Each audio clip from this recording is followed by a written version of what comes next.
Shalom, good morning all. We are now on Nahum and Habakkuk. Some background on Nahum. Nahum means comfort or consolation of God. Nahum's message concerns the destruction of Nineveh. However, the Hebrew title, which is the first word of the Hebrew text, burden, is indicative of the content. It refers to the military advancement of Assyria. Military advancement Syria was making against Judah. This is Nahum chapter 1 verse 1. He prophesied in a time when the Assyrian capture of No, which is Tebes, in Egypt, as explained in Nahum chapters 3 verses 8 to 10, which is known to have occurred in 661 BC, and the final destruction of Nineveh in 612 BC. This is told in Nahum chapter 2 verses 8 to 13. Since verse 15 of chapter 1 suggests that the feasts were being observed in Judah, it is probable that he ministered during or just after Josiah's revival. This means he would have prophesied around 620 BC about the time of Habakkuk, Zephaniah, and the early part of Jeremiah's ministry. He moved to Judah and prophesied there. If it is true that he prophesied from Jerusalem, as many believe, then verses 9 through 13 of chapter 1 probably refer to the then recent siege of Jerusalem by Sennacherib. Nahum's book has certain aspects of a theodicy, which means a defense of God. He provided answers to the question of God's people. Has God forsaken us? Why are the Syrians prospering? Are God's promises empty? Nahum affirms that God may be slow to anger, that's in Nahum chapter 1 verse 3, but he will not at all acquit the wicked. Still verse 3. Moreover, God is indeed a stronghold lay of trouble, verse 7. This is also a vital message for today in the press of circumstance and misfortune. God's people are prone to forget that God is in control. So God's wrath against Nineveh, Nahum 1 verse 1. The burden of Nineveh, the book of the vision of Nahum, the Elkoshite, verse 3. Yahweh is slow to anger and great in power, and will not at all acquit the wicked. Yahweh hath his way in the whirlwind and in the storm, and the clouds are dust of his feet. Verse 7. Yahweh is good, a stronghold in the day of trouble, and he knoweth them that trust in him. The destruction of Nineveh, see chapter 2. I'm just going to make a comment here. In Jonah, we read how God spared Nineveh because under the then ruling king, they repented. However, just as bad kings reigned after good ones in Israel and Judah, the same happened with Nineveh. This time, they were punished for their sins. It's the same for individuals. Each person is blessed or punished for their obedience or sins, not that of their parents, or generally at least. Moving on to chapter 3, just a few verses. Woe to Nineveh, verse 1. Woe to the bloody city! It is all full of lies and robbery. The prey departeth not, verse 3. The horseman lifteth up both the bright sword and the glittering spear, and there is a multitude of slain, and a great number of carcasses, and there is none end of their corpse. They stumble upon their corpses because of the multitude of the whoredoms of the well-favoured harlot, the mysteries of witchcraft, that selleth nations through her whoredoms, and families through her witchcrafts. Behold, I am against thee, saith Yahweh, the God of hosts, and I will discover thy skirts upon thy face, and I will show the nations thy nakedness, and the kingdom thy shame. That ends Nahum. Moving on to Habakkuk, we which again is a very short book. Some background. Most scholars accept 606 BC as an approximate date for his prophecy. This was just before the Battle of Carchemish, which established Babylon as a ruling power in the era of Palestine. Others consider the book to have been written around 655 BC, in the reign of Manasseh, king of Judah. Habakkuk was deeply troubled with the injustice that prevailed in his land, Habakkuk chapters 1 verses 3 and 4, and was desirous that Yahweh would act against it. However, when God informed him that the Chaldeans, i.e. the Babylons of Daniel chapters 3 verse 8, would rise up to destroy Judah, in Habakkuk chapters 1 verses 5 to 11, Habakkuk was not pleased. He questioned why God's people should perish at the hands of these Chaldeans, who were heathens, Habakkuk chapters 1 verses 12 to 17. God's reply was, "Wait, consider who I am, and keep silent," Habakkuk chapters 2 verses 1 to 20.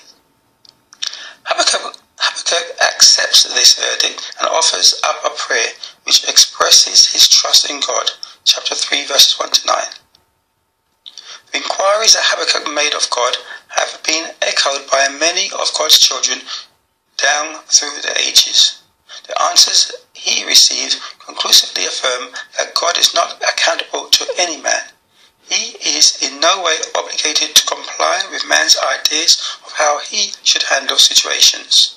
How often do Christians pray as though they would control the hand of God and direct the Almighty in his path? The answer of God convinces Habakkuk that God is completely wise and sovereign in all his dealings with men. We should also remember, for example in Daniel, that God uses one human or one nation to bring judgment on the others. So Habakkuk chapters 1 verse 1, the burden which Habakkuk the prophet did see.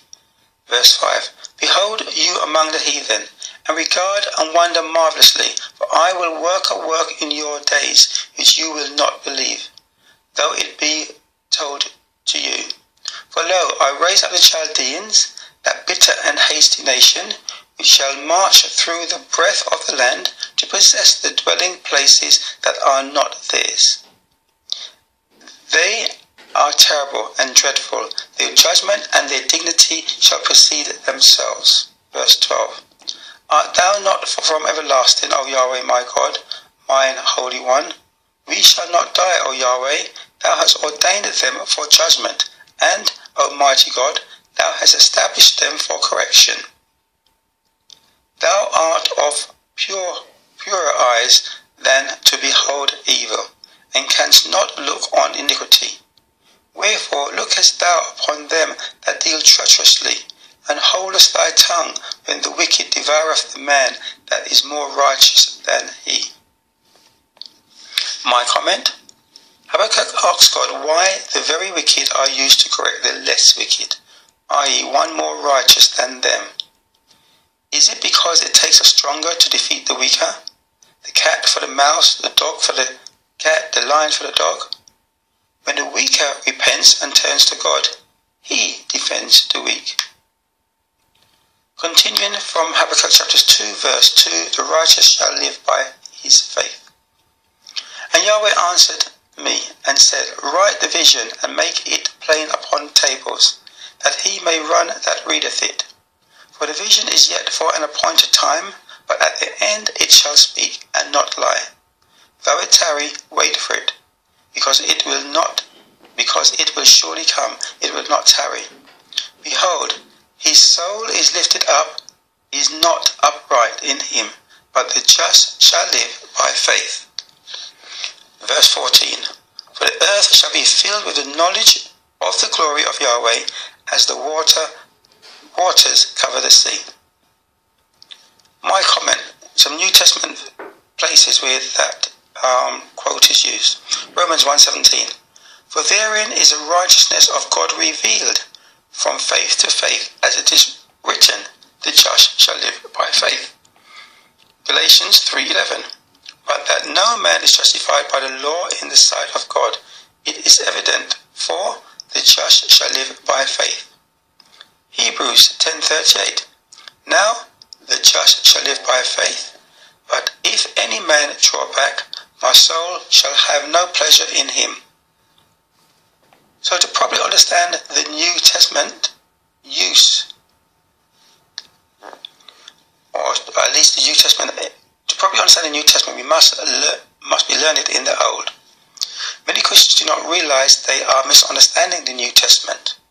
They think when they read something in it that it is a new teaching from that of the Old, that a change has taken place, i.e. they are now to live by faith or grace and not the law. Here we see 3 epistles that quote the same verse found in Habakkuk. Peter was correct about those who think they understand Paul's writings in the New Testament without being properly skilled in the Old. He says in 2 Peter 3:16, as also his epistles, speaking in them of these things, in which are some things hard to be understood, which they that are unlearned and unstable wrestle, as they do also the other scriptures unto their own destruction. In the Old Testament, from where the quote came, persons kept the law and had faith, as it says, is a criteria in Revelations 12:17 and 14:12. Hebrews chapters 11 and James chapters 2:14 to 26 explains their teamwork, faith and works. Works meaning keeping the law. Some verses of James chapter 2, verse 14. What doth it profit, my brethren, though a man say he have faith and have not works? Can faith save him? Verse 17. Even so, faith, if it hath no work, is dead, being alone. Yea, a man may say that he has faith, and I have works. Show me thy faith without thy works, and I will show thee my faith by my works. Verse 20. But will thou know, O vain man, that faith without works is dead? 22. Seest thou how faith wrought with his works, and by works was faith made perfect? Verse 24. You see then how that by works a man is justified, and not by faith only. For as the body without the spirit is dead, so faith without works is dead. Habakkuk chapters 3 verse 1, Habakkuk's prayer. A prayer of Habakkuk the prophet upon Shigionoth. Yahweh, I have heard thy speech, and was afraid. O Yahweh, revive thy work in the midst of the years.